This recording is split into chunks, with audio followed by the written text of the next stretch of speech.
Well, this is the three gigs, or we are the three gigs. Here we are again. I'm Paul. I represent the subcontractor in our discussion and definitions. I'm Jim, and I represent the general contractor in the discussion. I'm Craig, and I'm going to play owner. And today we're going to talk about retention.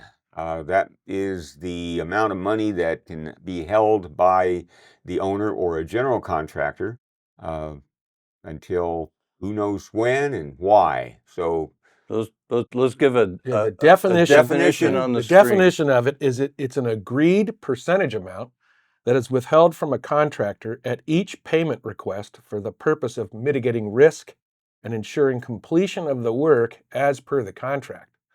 It's usually reflected as a percentage, 10% typically, and withheld for the entire duration of the job. And it's the maximum amount by federal law. And now, as of January 1st, 2026, California just capped it at 5%. So new law, but still the same old process. Same old process. So I bet you have a story somewhere in there. I do. Retention, and in another video we'll talk about negotiating retention, but retention is prickly. How long do I, as the owner, get to keep retention? I don't see your retention. I don't see anybody's retention other than his retention. So it's really easy for me to think about, why do I want to give him more money back off of his retention? My project isn't done yet. I had a project where the contractor was flawed in getting things done, but the contractor did come and say, we need to start releasing retention so we can release on the subs. And the owner said, I'm not giving you a dime. If you want to pay the subs or retention, you go ahead and give them the retention. And the contractor, at that point, they were not liking each other anyway. At that point, the contractor didn't try and talk the owner into it. He just said, okay. So that's kind of the reason for retention, is to make sure that the owner is somewhat in control of those kinds of disputes, dollar disputes. It leaves a little money in the purse, as it were, for disputed items of work, or maybe if you have to get rid of a contractor and bring on another one.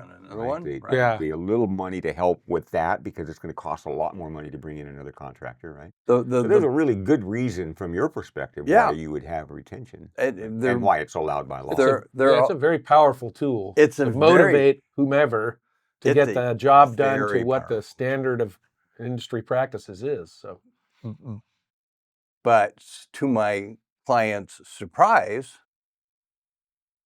5 days later, about $8 million worth of liens showed up on the property.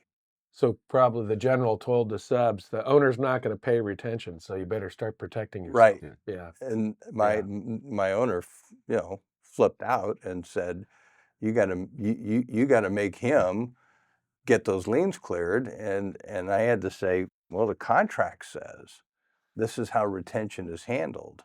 And by all rights, they were not as bad a human being as this person is. He actually was not wrong when he said you needed to start releasing retention, because the retention was going to go to the subs. Yeah. So when it gets right down to it, the contract usually says that the owner can hold it, or whoever's holding the retention can hold it until the end of the project, by some definition of what that is. So that's going to be either some statement of substantial completion, or upon final payment, or something like that, right? It could be a separate check in and of itself at the very end, or it could be included with the final payment, including retention. Sometimes why the owner, it's important to watch when the owner files his notice of completion, that triggers all kinds of dates for this stuff. We have a separate video on liens. You'll probably want to watch that one too. And we'll have a separate video on how to negotiate retention. So I think that's a pretty good definition, at least, unless anyone has something else to say about that.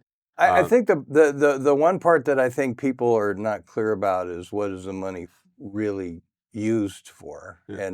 And I think the important thing to understand is theoretically it's not used for anything. Yeah, it shouldn't be used It's for just anything. Yeah. sitting back at the bank. It's to help. It's just to help mitigate risk. It's a stick to. It's a stick and a carrot. Yeah. All at the same time. Yeah. Yeah. And we will talk about negotiating that. Make sure you like us, follow us, and we'll see you next time around. Thanks. Bye-bye.